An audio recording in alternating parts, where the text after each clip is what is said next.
going to show you how to create your own Ravelry account and how to set it up with the different color modes and even get you started on adding in some details for your personal profile. So let's jump in to the screen share. I'm just using a Chrome browser here on dark mode, so what I have may look a little different than what you do. We go to www.ravelry.com. Okay, now on this screen, we can see if you have an existing username and password, put that in. If you are watching this video, you probably don't have a Ravelry account yet. So we're going to go over here and click the sign up button, zoom into the sign up button. And then we go over here to get our sign up link. Now it's really important to remember that if you don't have access to the internet or a valid email address, unfortunately, you're not going to be able to get access to Ravelry.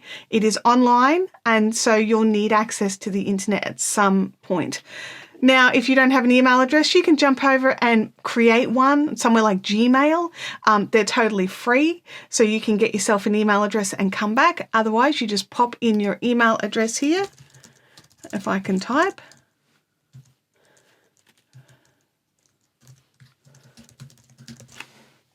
I will keep this blocked off so it's nice and private, and I will get them to email me a sign up link. So it's been emailed to my email address and it will need to arrive in a few minutes. So I'm going to jump over to my email and have a little squeezy look. It is here already. Look at that. So click your email for your sign up link and then follow the link. Now, we've just clicked an email to Ravelry, so following a link is relatively safe, but obviously internet safety, be aware. Don't click random links if you're not expecting the email, but we just clicked the link to ask for it, so we have it. So now we're going to pick a username. So we're going to go with I can't seem to type while you guys are all looking. Let's try it again. IFIC. So Fiberific is already gone. So let's go with Fiberific YT for Fiberific YouTube. There we go. And then we need a password. I'm not going to tell you my Ravelry password and then confirm your password. So I use a password manager. I use 1Password. Helps me to keep all my passwords nice and safe. I've got no chance of remembering all 900 billion passwords that I have. So I have got a password in here, which I've written down so that I can add it to my password manager later. Okay, we're going to create this account. Now I do have incognito mode set on my computer in dark mode. So everything is quite dark. It may not be as dark for you. Okay. So we've got here our welcome page. So these are always a great thing to have a little look of, see how you want to do things. We're going to be going through some of this in more detail in future videos, so we'll have a look at those. We've got patterns, yarns, community, support, advanced search. But what we're going to jump into over here is our profile. And see here, we don't have a profile picture. There's no picture there. We look like what do we even look like there? A shadow. We're a shadow. I don't want to be a shadow. Let's stop being a shadow. When we choose that, we get to choose our profile, our settings, our mode. So the first thing you'll want to do is your mode. Now here it is currently set to theme based. So whatever my computer is set to. So because I am on dark mode, it's automatically dark mode. So your options are nice and bright. I also love this. If you're trying to get a good idea for colors, a nice bright mode. If you want to just tone it a little bit, this has got a gray background rather than the white. This is my usual, which is a bit more, see how it's a little bit, it's dark. I like dark mode. So I'm going to stick with dark mode for me, but you get to decide because it's your profile. I'm going to pop up here to edit your profile. So we're going to click over here on the gray hunched person. Click view and edit your profile. So we're going to click edit profile and then we're going to click add profile pics. I am one of these people that really do prefer it when there's a profile photo. So I can see the person that I'm going to be friends with or see their work. Adding a face just helps me. Now, you don't have to add a face. I do recommend you add something. So just remember to click upload the number of times I've forgotten. It's up to you. Some people will put photos of their craft, their kids, their pets, whatever. I think a photo is a really good idea. If you've got a blog or a website, pop that in here. I measure in yarn in, where is it? In meters and grams. So just whatever is your personal preference. It's helpful. Show a light bulb when I'm online? Nope. But show when I was last online? Sure. Now there's an option here for content filtering. For hide photos, they're not appropriate for all ages. Now, sometimes there's some projects that people have designed and made that are a little more, let's just use the word intimate.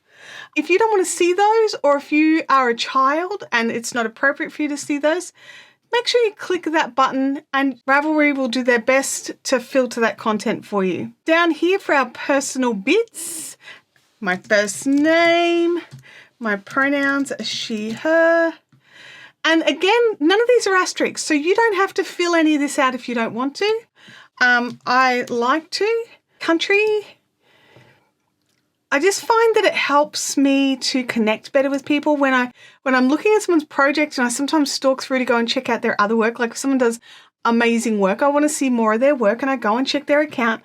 And I just find that I connect better if, you know, they have added some of these details in. Now, you've got to keep in mind of your own personal security and your own personal boundaries. So I'm actually not placing my city here. I don't mind if you know what state I live in. I can't remember how many years I've been knitting. Let's go with 20 and 24. Pets and kids, I have 1 human child and 3 fur babies. My favourite colours are blue and green. And my favourite curse word is buttface. Can't spell it, but I can say it. And now in here you can add some custom things. You can put in here pretty well whatever you like. It's your call. So it can be fun, light, serious, whatever, and go from there. You can link your Instagram account, and then you can add in other social sites. For this particular account, I'm not going to bother, just because this is our test account. And my Fiberific Shanti has all the sites linked that I want to have linked. And I'm going to write that. This is a test account. Follow me Oz on Fiberific Shanti for my projects. We've got everything in there. We've got a photo, got all our bits and bobs. And I'm going to come down here and make sure you click Save Changes. Now you do have to scroll down for the save changes, so sometimes you can miss it. I want to move on and talk to you about making friends on Ravelry, and how we can add friends. Now I know it says I have a friend here. I've had to re-record this section because I was there was some pet issues with the fur babies. I had a kitten trying to eat through a wall to get to me. So I paused and went away, and then I came back. I went on and I forgot to hit record again. So I've already added a friend. I have removed that friend, but it takes a little while for this ticker to change. So let's go in. We're going to search for a friend. So let's go to advanced search, down here to people. Now, I know of one account that I should absolutely be able to be friends with, and that's Fiberific, Fiberific, Shanti, because it's me. I will click this user, and I can add to friends. So, click done. Now, you may have seen, like very briefly, there's some extra stuff under there. I'm going to go in and explain that to you right now. So now if we go we need to go back to your profile. So back to view and edit your profile. So this is your view. You have a friend. I have a friend. Now friends here on Ravelry are more like Instagram than Facebook. So if you have a public Instagram account, anyone can follow you, but you don't have to follow them back. And that's the same here. So you can be followed, but not follow back, if that makes any sense at all. So I'm going to click my friend. These are all the recent posts of my friend. And it feels weird saying my friend when I know it's me. If you've got multiple friends, this is going to be divided out amongst the most recent posts. It's in date order. So because I only have one friend, I'm just seeing everything chronological for that one friend. Now, if you have got like a ton of friends, you might want to organize those friends. Okay, so that's where you go in here and click organize. And then you can, like, you'll be lists of names here, like if you've got a heap of friends, but you can create sets. So the Mosaic Blanket Cal and the Real Life Friends, they're sets that I've created. So to create a set, you click that, you name it. You can name it whatever you want, you know, within reason. There's no limit of the number of sets that you can make as far as I'm aware. And then once you've named it, you click create, and then that will, I'll just click cancel there. That'll populate in this list. Now, when you want to click edit sets, you can actually choose, okay, Fiberific Shanti, is she a real lifer or is she a Mosaic Cal? You can be both. You can be none. You can be one. So, and go like that. So then when you're going back now, so this Fiberific Shanti has been made a real life friend.